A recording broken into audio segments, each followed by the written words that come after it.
বরিশালে বাংলার ১৪৩২কে স্বাগত জানিয়ে উদীচীর নানা আয়োজন।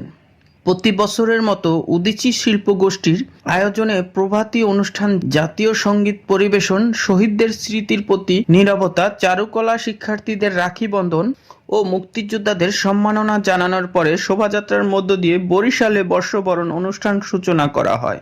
সোমবার ১৪ এপ্রিল সকাল ৮টায় উদীচী শিল্পগোষ্ঠীর আয়োজনে নগরীর বিএমই স্কুলে অনুষ্ঠিত হয় প্রভাতী অনুষ্ঠান। এ সময় নাচ, গান ও আবৃত্তি করেন শিল্পীরা। পরে চারুকলা বরিশালের আয়োজনে সবার অংশগ্রহণে অনুষ্ঠিত হয় আনন্দ শোভাযাত্রা। শোভাযাত্রাটি বিএম স্কুল থেকে শুরু হয়ে নগরীর সদর রোডে গিয়ে শেষ হয়। তবে এবছর সংক্ষিপ্ত আকারে পহেলা বৈশাখের অনুষ্ঠান ও মেলার আয়োজিত হওয়ায় প্রভাতী অনুষ্ঠানে ক্ষোভ প্রকাশ করেন শিল্পীরা। এ সময় শান্তিময় পরিবেশ গড়ার আহ্বান জানান তারা। বরিশাল থেকে মোহাম্মদ পারভেজ শিকদার, নিউজ ডেস্ক, বিজলি টিভি।